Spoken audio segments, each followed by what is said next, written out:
acuerdo? Entonces, al momento de que nosotros estamos estudiando el tórax por medio de radiografía simple, vamos a tener diferentes proyecciones en las cuales nosotros podemos echar mano, ¿de acuerdo? Y principalmente vamos a utilizar la radiografía en una proyección póstero anterior o también llamada tele de tórax, ¿de acuerdo? En esta radiografía lo que nosotros hacemos es posicionar al paciente de frente hacia el detector y dando la espalda hacia la fuente de rayos X, ¿de acuerdo? Con eso nosotros vamos a tener una proyección que ahorita vamos a ver sus características y que nos va a servir para evaluar ciertas cosas, ¿de acuerdo? En algunas ocasiones nosotros podemos complementar esta tele de tórax, esta proyección, con una proyección lateral, ¿de acuerdo? Recordar que son proyecciones de objetos en 3D, en este caso el cuerpo o el tórax de un paciente, y que nosotros al complementar con una radiografía lateral podemos más o menos discernir si algún hallazgo que nosotros tenemos en una proyección inicial pudiera corresponder en disposición anterior o posterior, y para eso vamos a utilizar las proyecciones laterales, ¿de acuerdo? Las radiografías también las podemos adquirir en una proyección antero o posterior, sobre todo en aquellos pacientes en los cuales por alguna razón no pueden ponerse de pie, ¿de acuerdo? Pacientes pediátricos, pacientes postrados en cama, en cuidados intensivos, inconscientes. Podemos nosotros hacer radiografías en proyecciones antero posteriores con ciertas limitantes que ahorita también vamos a revisar, ¿de acuerdo? En algunas ocasiones podemos utilizar una proyección en decúbito lateral con radio horizontal, sobre todo cuando queremos evaluar pacientes que tienen derrame pleural y nos interesa saber si ese derrame pleural es libre, ¿de acuerdo? O si está loculado, ¿okay? En algunas patologías podemos nosotros pedir al paciente que realice una expiración sostenida, ¿de acuerdo? Para tratar de evaluar tratamientos aéreos, ¿okay? En aquellos pacientitos por ejemplo, que tienen una respiración de un cuerpo extraño, este tipo de proyecciones nos puede servir para ver cómo se comporta la inspiración y expiración de aquellos pacientes.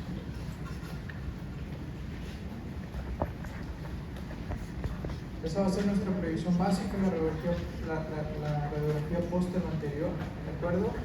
Al momento de nosotros posicionar al paciente de frente al detector, lo que hacemos o intentamos que el paciente haga es que saque del plano pulmonar los omóplatos, ¿de acuerdo? Entonces le pedimos al paciente que trate de mover o de movilizar sus hombros hacia el frente, y la intención principal es sacar del campo pulmonar la opacificación que nos puede producir los omóplatos. Entonces esa va a ser una de las características que nosotros tenemos que buscar y evaluar al momento de que nosotros queramos saber qué tipo de proyección es, ¿okay? Si tenemos al paciente con los omóplatos proyectados sobre el campo pulmonar, podemos decir con bastante seguridad que es una proyección en sentido antero-posterior, y si la vemos como en este caso por los omóplatos, de acuerdo, aquí vemos el margen interno del omóplato en el lado izquierdo, de acuerdo, aquí vemos parte del margen inferior de la escápula que quedan por fuera del campo pulmonar, podemos decir con seguridad que es una radiografía en proyección posterior.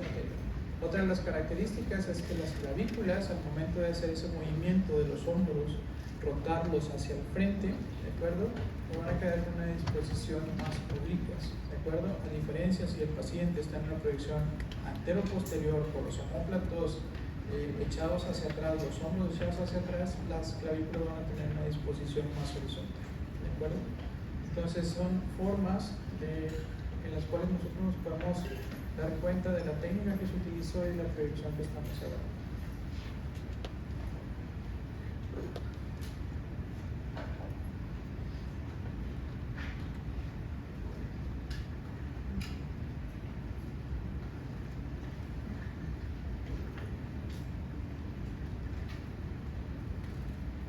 Otra de las cosas que podemos observar en las radiografías pues son las estructuras óseas, estructuras mediastinales, los campos pulmonares propiamente dicho.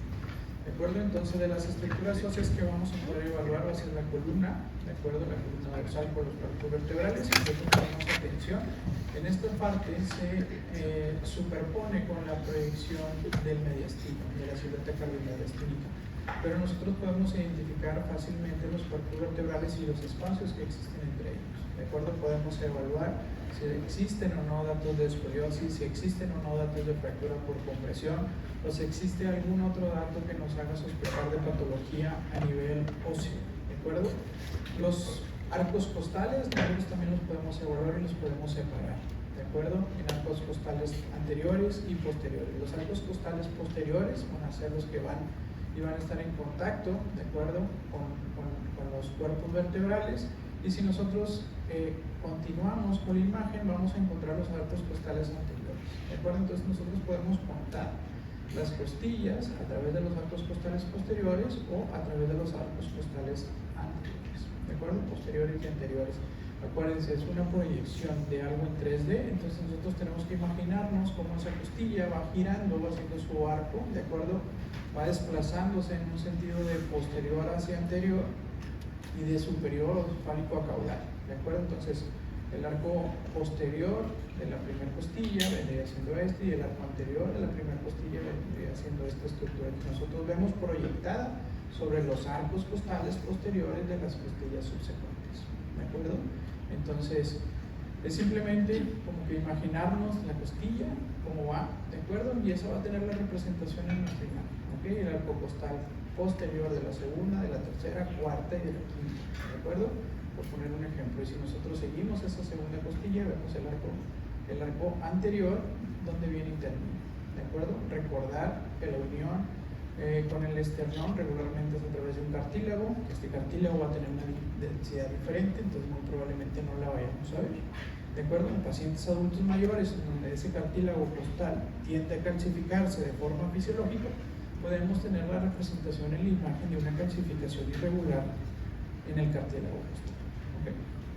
¿Por qué no vemos aquí el esternón? Porque está proyectado, ¿de acuerdo? Está proyectado a su densidad sobre el resto de las estructuras que quedan hacia la línea media. ¿Cuáles son esas estructuras? Pues que veían la columna dorsal y la silueta cardiomediastínica. A diferencia, si nosotros ahorita, vamos a ver más adelante, observamos una proyección lateral en donde la densidad del esternón no se proyecta o no se suma con ninguna otra estructura y lo podemos definir más fácilmente, ¿okay? Entonces, columna dorsales, los arcos costales, ¿de acuerdo? Y las clavículas junto con los omóplatos, y regularmente vemos algo de los húmeros proximales, ¿de acuerdo? Son las estructuras óseas que regularmente vamos a poder nosotros identificar en una radiografía post-anterior, ¿okay? De las estructuras a nivel cardiomediastínico que nosotros podemos identificar, ¿de acuerdo? Es importante poder nosotros observar la columna aérea, ¿de acuerdo? Si nosotros sabemos que a nivel del mediastino tenemos la tráquea y los bronquios principales, que son estructuras huecas llenas de aire normalmente, ¿de acuerdo? Entonces vamos a buscar esa radiolucidez que nos van a producir esas estructuras, ¿okay? Entonces, si prestamos un poquito de atención, vamos a ver cómo en la línea media, proyectada sobre toda la parte superior, podemos ver esa radiolucidez, ¿de acuerdo? Que se asemeja al del parénquima pulmonar. Acá no hay pulmón, ¿de acuerdo? Entonces, ¿qué es lo que estamos viendo? La representación del aire que está dentro de la tráquea, ¿ok? Entonces, si nosotros, por ejemplo, tenemos un paciente con una sospecha de una aspiración de un cuerpo extraño, pues lo que tenemos que primero voltear a ver es esa columna aérea, ¿ok? Si nosotros prestamos atención, vemos esa radiolucidez tubular, y más o menos a esta altura tenemos una bifurcación, ¿de acuerdo? Esa bifurcación es la altura de la carina, ¿ok? Y esa carina podemos nosotros identificar más o menos la angulación que tiene, que ahorita vamos a ver cuánto es lo normal, y podemos identificar en primera instancia la radiolucidad de los bronquios principales, tanto el del lado derecho como el del lado izquierdo, ¿ok?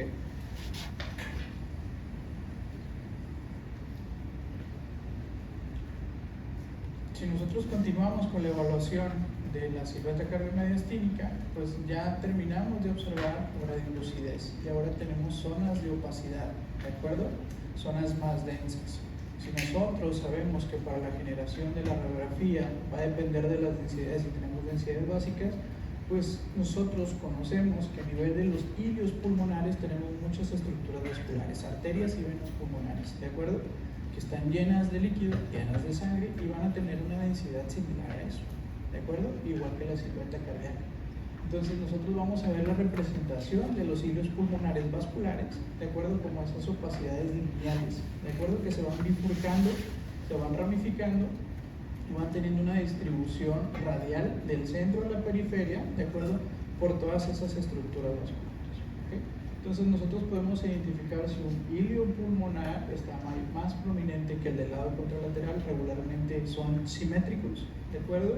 Si existe una opacidad que los esté desplazando, nosotros las podemos identificar, ¿de acuerdo? Entonces es importante también voltear a ver, como parte de nuestro protocolo de revisión de radiografía, los hilios pulmonares, ¿de acuerdo? En aquellos pacientes que tienen una redistribución de volumen por alguna insuficiencia cardíaca, podemos tener alteraciones en la representación de la imagen de los hilios pulmonares. ¿Cuál sería esa alteración?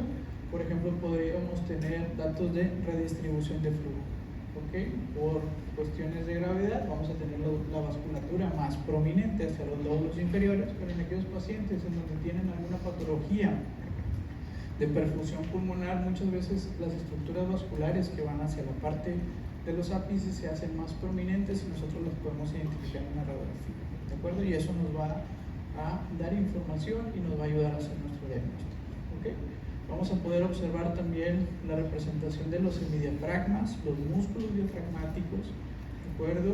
Conocer que el del lado derecho regularmente está un poquito más alto que el del lado izquierdo, que por debajo del hemidiafragma izquierdo tenemos que encontrar esa radiolucidez, ¿de acuerdo? Que va a corresponder con aire en el estómago, va a ser la burbuja gástrica, ¿de acuerdo? Esto nos va a ayudar a poder entender el acomodo de los órganos, las lateralidades que habíamos explicado anteriormente, ¿ok? Y estos mismos hemidiafragmas van a generar, junto con el margen lateral o la pared lateral del hemitórax, un ángulo, y ese ángulo se va a llamar costo diafragmático entre las costillas y el hemidiafragma, ¿de acuerdo? ¿Por qué es importante el valorar estos ángulos? Porque muchas veces pacientes con derrames pleurales vamos a tener ocupación o una opacificación de ese seno costodiafragmático, y eso va a ser un signo radiológico, ¿de acuerdo? Que vamos a ver en la clase de mañana, ¿de acuerdo? Entonces, si nosotros no observamos que nuestro ángulo no tiene una terminación aguda, como en este caso, ¿de acuerdo? Podemos decir que ese ángulo diafragmático pudiera estar ocupado, y lo más probable por lo cual se ocupa es por un derrame pleural, ¿ok? La silueta cardíaca va a estar conformada por diferentes estructuras. Entonces, si nosotros recordamos la anatomía cardíaca y vemos cómo está orientado nuestro corazón y sabemos la proyección que estamos nosotros observando, vamos a poder más o menos identificar qué es lo que está formando cada uno de los bordes de nuestro corazón, ¿de acuerdo? Y al conocer esa anatomía, nosotros, si por ejemplo vemos que existe un abultamiento en alguna de sus partes, podemos inferir en qué estructura anatómica cardíaca está la anormalidad, ¿de acuerdo? Entonces, para poder nosotros identificar esa patología, en primera instancia necesitamos conocer cómo es que se forma la silueta cardíaca de forma normal, ¿ok? Vamos a tener un margen derecho, que regularmente este margen derecho lo vamos a ver en estrecha relación con el margen derecho de los cuerpos vertebrales, ¿de acuerdo? A diferencia del margen izquierdo, que lo vamos a ver con una separación mayor, y eso es normal, eso es por la disposición cardíaca, ¿ok? El margen derecho, principalmente en su parte superior, va a estar conformado por la vena cava superior, ¿de acuerdo? Y el margen inferior va a estar conformado por la aurícula del lado derecho, ¿de acuerdo? La parte inferior, aurícula, vena cava superior, la parte superior del margen cardíaco derecho. El margen cardíaco izquierdo va a estar comprendido por diferentes estructuras. La parte más prominente o ápex va a estar comprendido por el ventrículo izquierdo, la parte superior por la aurícula o la orejuela del lado izquierdo. Posteriormente vamos a tener una representación de la arteria pulmonar izquierda, y hacia la parte superior el margen cardíaco de la silueta cardíaca va a estar comprendido por el botón aórtico. El botón aórtico es la representación del callado, de la aorta cuando gira, ¿de acuerdo? Cuando tiene ese pliegue es lo que va a estar comprendido por el botón aórtico. Entonces, de caudal o cefálico tenemos botón aórtico, tenemos una ventana aórtico-pulmonar, que esta ventana aórtico-pulmonar regularmente va a estar radiolúcida porque es parénquima pulmonar, no va a haber proyección de nada. Posteriormente vamos a tener la representación de la arteria pulmonar, del tronco de la arteria pulmonar del lado izquierdo, la orejuela o ventrículo o la aurícula izquierda, y posteriormente el ventrículo izquierdo, que va a estar conformando la mayor parte del margen cardíaco izquierdo. Entonces, regresando, si nosotros vemos que aquí se le sale un chipote, ¿de acuerdo? Podemos nosotros inferir que a lo mejor tiene este paciente una dilatación aneurismática en el ventrículo izquierdo. Si por ejemplo nosotros vemos que tiene una opacidad en la ventana aórtico-pulmonar, en una radiografía de tórax, y tiene un ensanchamiento de mediastino y ocupación de la ventana aórtico-pulmonar, tenemos que descartar que no existan adenopatías mediastinales, por ejemplo en pacientes con linfoma. ¿De acuerdo? Entonces, si te llega un paciente adulto que ha perdido peso, trae síntomas B, le das una radiografía de tórax y ves un ensanchamiento del mediastino y algo que está ocupando la ventana aórtico-pulmonar, pues parte de tu diagnóstico diferencial va a ser descartar que no tenga unas adenopatías o un conglomerado ganglionar por una enfermedad linfoproliferativa.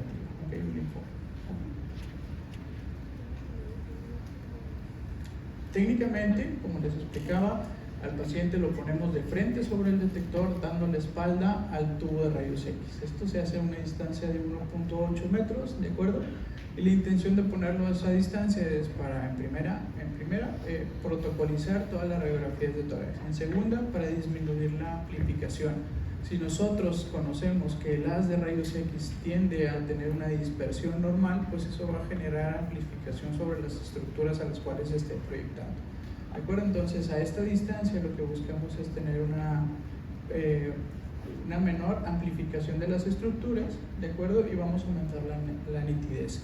Es importante que el paciente al momento de la toma de rayos X esté en una inspiración máxima sostenida, ¿de acuerdo?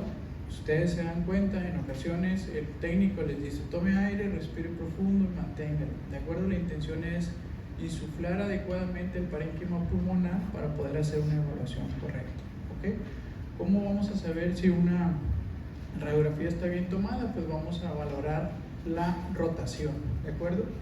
Cuando un paciente está bien centrado, lo que vamos a tener es que vamos a observar los márgenes internos de la clavícula a la misma distancia, cada uno de ellos, con las apófisis espinosas que se proyectan de la columna dorsal. ¿De acuerdo? Si nosotros tenemos una rotación del paciente para alguno de los lados, que puede ser el lado derecho o el lado izquierdo, vamos a tener que esa distancia se va a perder, ya no van a ser equidistantes, ¿de acuerdo? Esos márgenes. Y como consecuencia vamos a tener una proyección alterada de las imágenes que nosotros queramos observar. Imaginen que el corazón, como una estructura que al momento de rotarla, su eje mayor va a cambiar, entonces vamos a tener una aparente cardiomegalia por el simple hecho de que el paciente no lo posicionamos bien. ¿De acuerdo? Entonces es bien importante nosotros como médicos poder evaluar que las radiografías estén correctamente tomadas. ¿De acuerdo? Estamos en nuestro derecho como médicos, ¿de acuerdo? Si el técnico no hace bien su trabajo o si tuvo algún detalle en su proyección, poder repetir la proyección, pues solicitar que la repita siempre y cuando esté correctamente justificada para nuestro juicio clínico. ¿De acuerdo?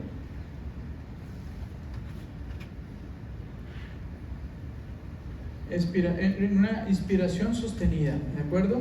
¿Con qué intención es solicitar al paciente que tome aire? Pues principalmente tener una adecuada insuflación de los campos pulmonares. Esto nos va a descartar que nosotros podamos tener sumas de densidades. Si nosotros sabemos que parte de la densidad que nosotros observamos en el campo pulmonar está dada por la radiolucidez del aire versus la opacidad de las estructuras vasculares y bronquiales, pues a nosotros al tener menor cantidad de aire en el pulmón, pues lo que vamos a tener es que nos asemeje zonas de infiltrado cuando no son.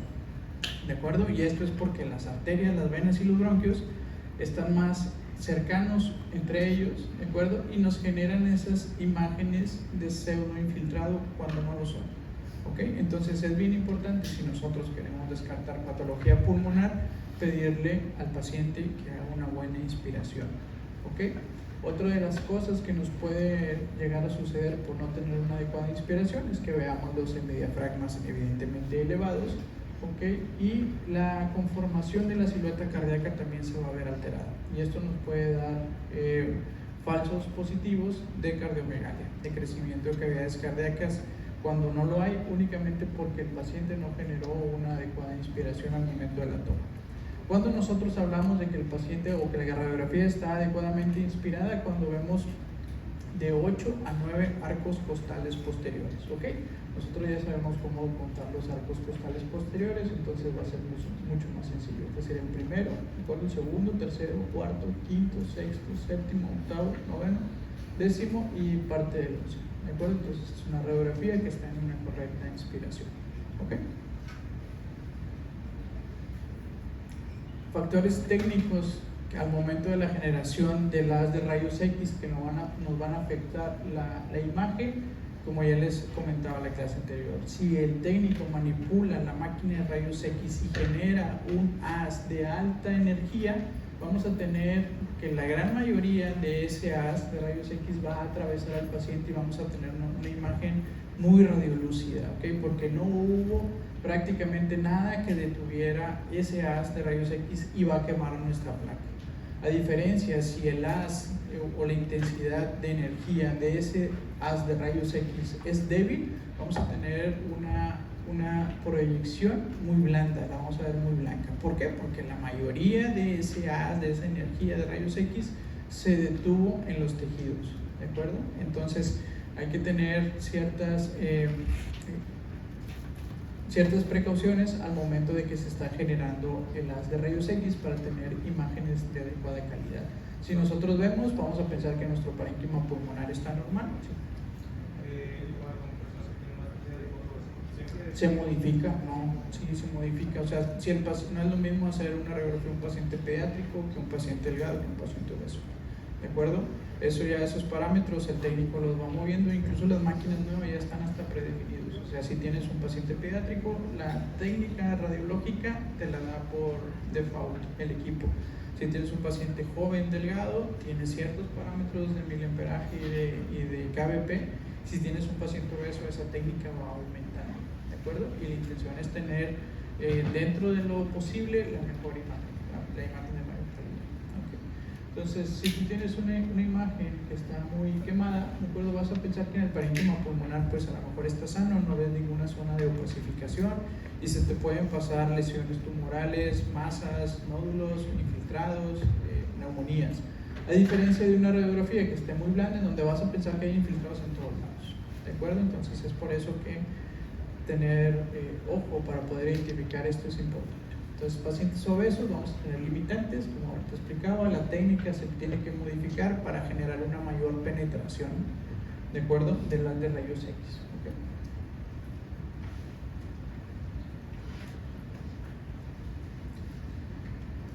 En la proyección antero-posterior, ¿de acuerdo?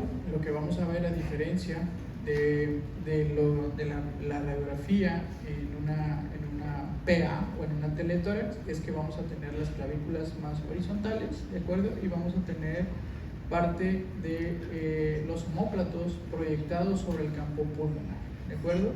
¿En qué pacientes podemos nosotros utilizar este tipo de radiografías? En aquellos pacientes en los cuales no podamos poner de pie, ¿de acuerdo? Que estén postrados en cama, que estén en cuidados intensivos, pacientes pediátricos, ¿ok?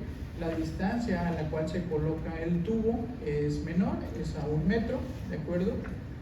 Y aquí las desventajas es que vamos a tener una magnificación de las estructuras, ¿de acuerdo? Porque tenemos el haz de rayos X más cerca y tenemos el detector más alejado de la estructura que nosotros queramos ver. ¿A qué se refiere esto? Si nosotros queremos evaluar de forma correcta la silueta cardiomediastínica o el corazón, lo tenemos que poner lo más cercano sobre el detector. Entonces, lo más cercano en una proyección de tórax es en póstero anterior, ¿de acuerdo? Si nosotros la posicionamos en antero-posterior, la silueta cardíaca queda más separada del detector, que en este caso está incrustado sobre la mesa, ¿de acuerdo? Y eso genera una magnificación de la silueta cardíaca y nos puede dar datos de cardiomegalia cuando no lo son. Entonces, si nosotros tenemos este conocimiento, sabemos que vamos a saber o vamos a conocer el índice cardiotorácico, la forma correcta de evaluarlo es en una proyección postero-anterior. En una proyección antero-posterior no es valorable un índice cardiotorácico. ¿Okay? Proyecciones laterales pueden ser lateral del lado derecho o lateral del lado izquierdo. Por default, si nosotros pedimos una radiografía en proyección lateral, ¿de acuerdo? Vamos a tener una proyección con el paciente y su lado izquierdo lo más cercano al detector, ¿de acuerdo? Tratando de minimizar la magnificación de las estructuras cardíacas, ¿ok? ¿De qué nos va a ayudar una proyección lateral? ¿De acuerdo?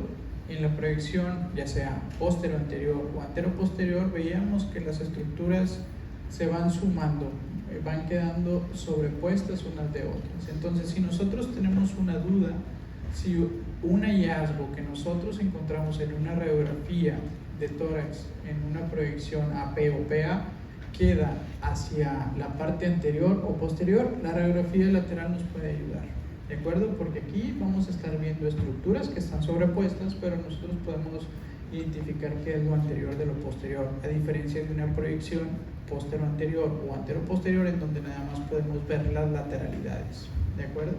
Entonces, una radiografía lateral nos va a ayudar a discernir eso, ¿ok? ¿Cuáles son las estructuras que nosotros podemos evaluar de forma normal en una radiografía lateral? Estructuras óseas, ¿de acuerdo?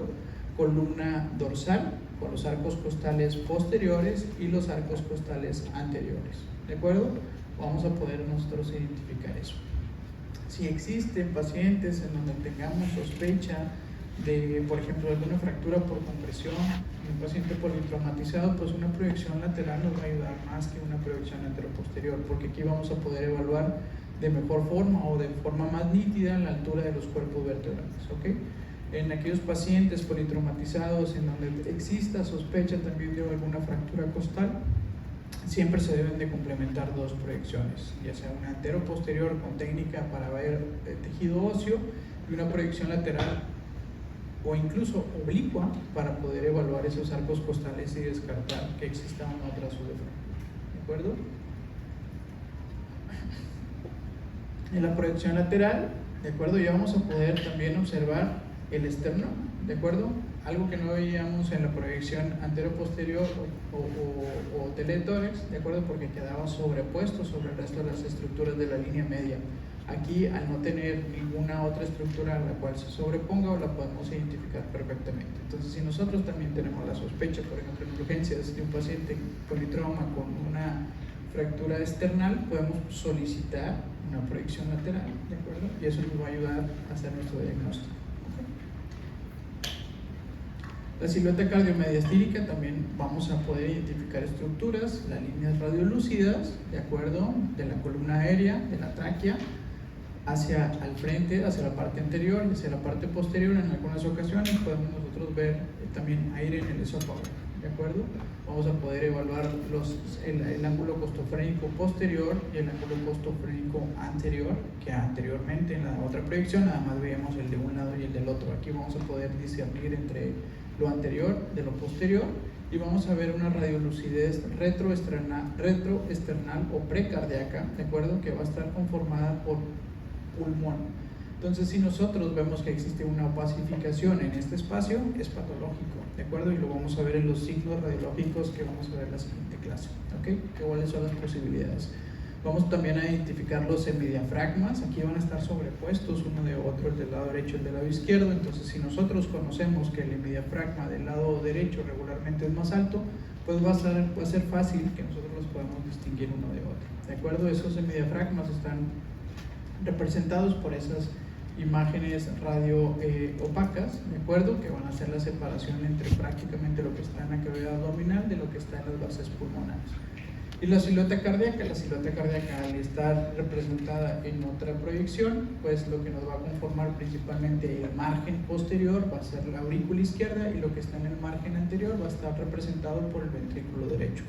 Entonces, si nosotros observamos una anormalidad en la silueta cardíaca en una proyección inicial, podemos complementar con una proyección lateral para saber más o menos en qué cavidad pudiera estar anormalidad, siempre y cuando no tengamos algún otro método de imagen más complejo o más completo, como puede ser la tomografía. ¿De acuerdo? La región iliar, dada principalmente por los bronquios y los vasos, que ya explicábamos. ¿De acuerdo? Aquí van a estar proyectados los dos regiones iliares, tanto del lado derecho como del lado izquierdo, que generando una sola imagen.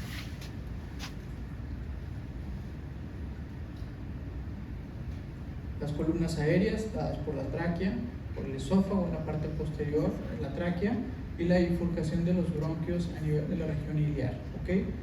Junto con las estructuras de mayor densidad, que son estructuras vasculares, arteriales y venosas en las regiones de los cilios pulmonares, ¿ok? La proyección lateral principalmente va a ser para confirmar la presencia de un derrame pleural y sobre todo poder identificar si este derrame pleural está libre o está loculado. ¿De acuerdo? Si nosotros tenemos esa inquietud o esa duda diagnóstica, podemos solicitar este tipo de radiografías.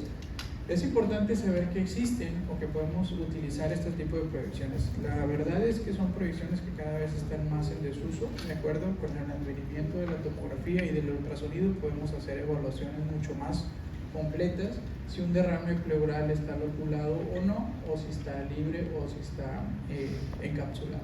¿De acuerdo? Pero saber, nos puede llegar a tocar nuestro servicio social o si trabajamos en una clínica en donde tengamos limitante de opciones de diagnóstico, saber que existen este tipo de proyecciones y que nos van a dar información. ¿De acuerdo? Aquí lo que buscamos es descartar o observar si existe alguna opacificación, ¿de acuerdo? Y si esa opacificación disminuye o compromete la expansión del campo pulmonar y ver si corre por el resto del hemidiafragma o del hemitórax, perdón, para descartar si está loculado. ¿Okay?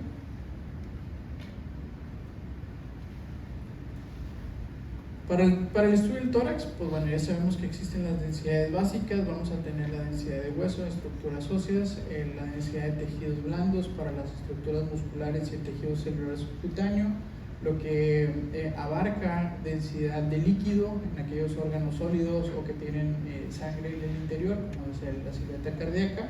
Vamos a poder observar la grasa, que es de una menor densidad, más radiolúcido, y el aire, que es la representación de la radiolucidez por excelencia. A diferencia de una tomografía en donde ya vamos a poder echar mano de las unidades Hounsfield y vamos a poder utilizar material de contraste. Ese material de contraste, si recordamos la hemodinamia, dependiendo del tiempo de adquisición de las imágenes, nosotros podemos hacer que ese contraste opacifique tal o cual estructura, ya sea arterial o venosa, para su correcto estudio, ¿okay? Pudiendo discernir o tener mayor resolución de las diferentes estructuras del mediastino, que es una anatomía un poquito más compleja, y que no simplemente nos quedamos por los márgenes, de acuerdo, que conforman la imagen en la radiografía. De acuerdo, ahorita vamos a ver unos ejemplos de tomografía, ¿okay? Entonces, una de las cosas básicas es poder utilizar el índice cardiotorácico para poder discernir a aquellos pacientes que tienen cardiomegalia de los que no, ¿de acuerdo? Y lo que se hace es una suma de las distancias, ¿de acuerdo? Primeramente nosotros trazamos una línea en sentido vertical que vaya por la apófisis espinosas de los cuerpos vertebrales de la columna dorsal, y a partir de ella trazamos una línea, ¿de acuerdo?, hacia el margen más distal del borde cardíaco izquierdo, y lo mismo hacemos hacia el borde cardíaco derecho, no importa que no estén a la misma altura estas líneas. Ya teniendo esa suma, lo vamos a dividir, ¿de acuerdo?, entre la distancia que nos genera la punta del seno costodiafragmático del lado izquierdo hacia la línea, o una línea que se traza hacia el seno costodiafragmático contralateral. ¿De acuerdo? Si ese cociente es menor o igual al 50%, podemos decir que ese paciente no tiene cardiomegalia. Si es del 50 o más, ¿de acuerdo?, podemos decir que ese paciente tiene cardiomegalia, siempre y cuando tengamos una radiografía con buena técnica, que no esté rotada y que tenga buena inspiración, ¿de acuerdo? Si no, van a ser factores técnicos que nos van a hacer que tengamos una lectura incorrecta del índice cardiotorácico, ¿ok? Aquí está sobrepuesta un esquema de la anatomía cardíaca para más o menos terminar de entender cómo es que se conforma esa imagen, ¿de acuerdo?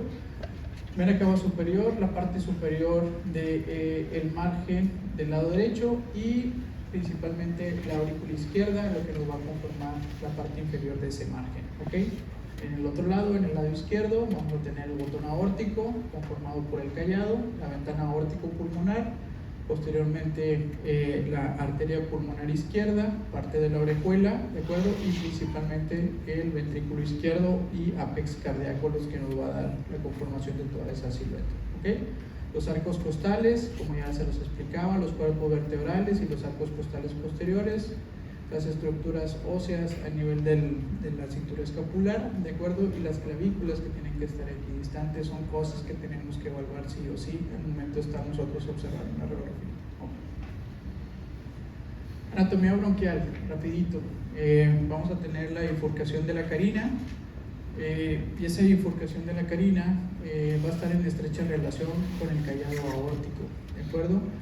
Vamos a tener un bronquio principal derecho que va a tener una orientación más vertical, ¿de acuerdo?, que el del lado izquierdo. El del lado izquierdo está un poquito más horizontalizado, ¿de acuerdo? Entonces, si nosotros sabemos que nuestro bronquio derecho tiene una angulación menor, ¿de acuerdo? Entonces, si existe un paciente pediátrico que se aspiró un frijol, pues lo más probable es que se venga y se atore en el lado derecho, ¿de acuerdo? Por mera disposición anatómica. ¿Okay? Entonces, el pulmón del lado derecho lo vamos a subdividir en 3 lóbulos, ¿de acuerdo? Esa subdivisión en 3 lóbulos está dada por 2 cisuras. Las cisuras son repliegues de la misma pleura que se introducen al parénquima pulmonar y nos generan esa subdivisión. Entonces, esos lóbulos, esos 3 lóbulos, que es el lóbulo superior, medio e inferior, a su vez van a estar divididos en segmentos pulmonares, ¿ok? Y cada segmento pulmonar va a tener su representación bronquial, ¿ok? Que ahorita vamos a ver a grosso modo la anatomía segmentaria del pulmón. Entonces, la angulación normal de la carina es de 60 a 70 grados, estando más vertical el bronquio en el lado derecho. Otra de las cosas importantes por la cual tenemos que conocer esta angulación normal es que por algún crecimiento de alguna de las cavidades cardíacas podemos tener una horizontalización de alguno de los bronquios, ¿de acuerdo? Y si nosotros conocemos qué estructura cardíaca está en relación con alguno de los bronquios, podemos nosotros inferir, ¿de acuerdo?, que pudiera estar la alteración. De las estructuras vasculares que podemos nosotros identificar en esta imagen, porque las podemos identificar, recordar que esta es una imagen fija de una tomografía, y la tomografía la podemos ir recorriendo de delante hacia atrás o de derecha a izquierda, ¿de acuerdo?, dependiendo del tipo de reconstrucción. Esta es una reconstrucción coronal, ¿de acuerdo? Pues vemos parte de la aorta descendente torácica, vemos parte de las venas pulmonares y de la arteria pulmonar, vemos parte del callado de la aorta y vemos el callado de la vena ácidos, ¿de acuerdo?, junto con estructuras vasculares arteriales y venosas a nivel de los cilios pulmonares, ¿de acuerdo? Entonces, es importante que tengamos en mente la anatomía normal mediastinal para poder nosotros hacer nuestra evaluación de nuestras imágenes, ¿de acuerdo? Esto era lo que les explicaba de la anatomía lobar y segmentaria del pulmón. Entonces, esta es una representación de un esquema de una vista del pulmón derecho, una proyección lateral, en donde tenemos la cisura mayor, que es una cisura que va en un sentido oblicuo de cefálico a caudal, de posterior a anterior, ¿de acuerdo? Y eso nos va a dividir principalmente los lóbulos superiores medios del inferior, ¿ok? Tenemos una segunda cisura en el pulmón del lado derecho, que es la cisura menor, que va a estar en un eje perpendicular prácticamente sobre la cisura mayor. Y esta cisura menor nos va a dividir el lóbulo superior del lóbulo medio, ¿de acuerdo? A su vez, estos lóbulos se van a subdividir en segmentos.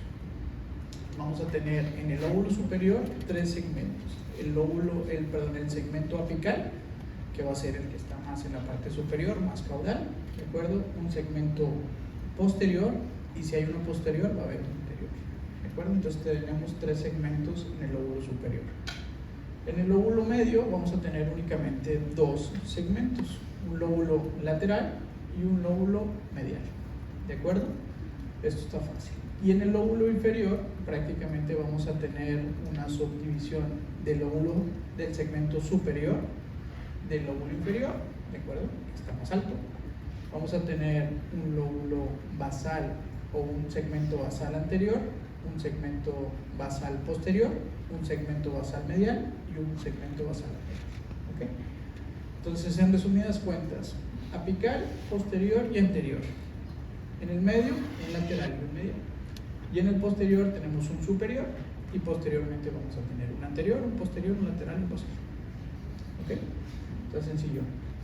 Los bronquios van a estar divididos en dos. La bifurcación, tiene una bifurcación del bronquio principal para el lóbulo superior y vamos a tener un lóbulo para una bifurcación para el lóbulo medio y para el lóbulo inferior. ¿Okay? No se estresen, no se lo voy a preguntar tanto. ¿Okay? Es importante que sepamos sobre todo las cisuras.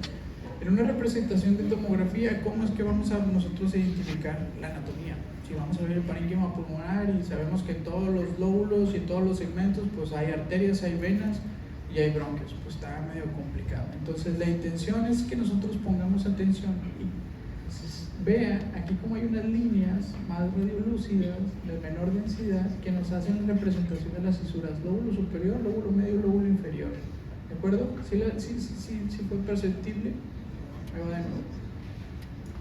Nosotros sabemos que conforme vamos llegando hacia la periferia del parénquima pulmonar, hacia el espacio subpleural, ¿de acuerdo? Pegado a la pleura, pues las ramificaciones de las arterias, las venas y los bronquios se van haciendo prácticamente imperceptibles y es donde menos vasculatura tenemos, ¿de acuerdo?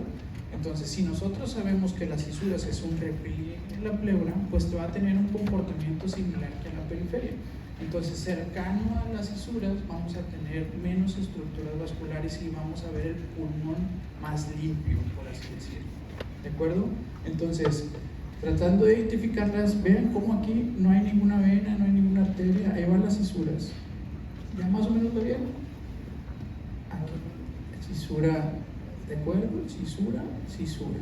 Cisura mayor, cisura menor.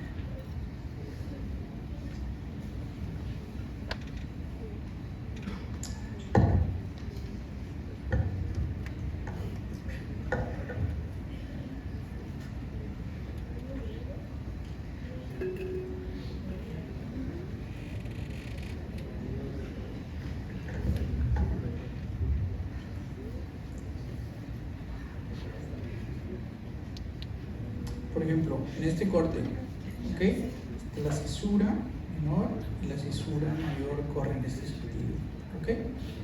Entonces, en esa parte va a estar más limpio el parénquima pulmonar porque sabemos que prácticamente no va a haber estructuras vasculares, ¿ok?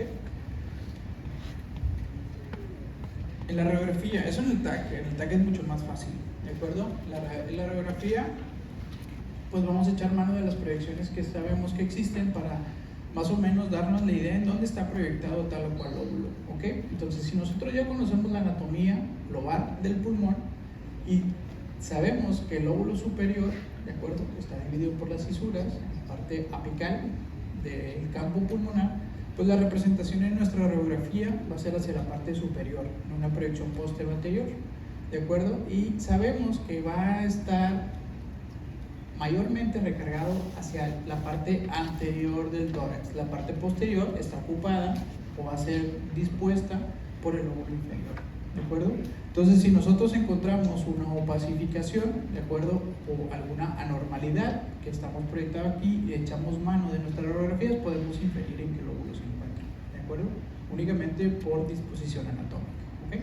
Entonces, la parte apical superior y hacia anterior, lóbulo superior, ¿ok? Lóbulo medio. El lóbulo medio va a estar en estrecha relación con el margen cardíaco derecho, ¿de acuerdo?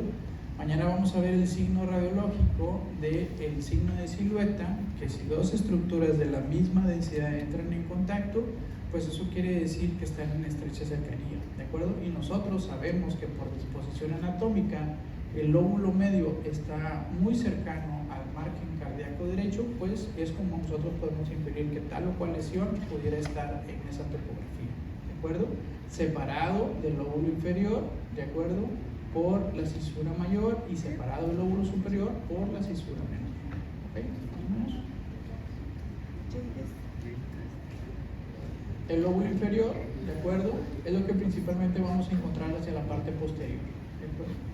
En la proyección postero-anterior, pues va a quedar sobrepuesto con lo que representaba el lóbulo medio. ¿De acuerdo?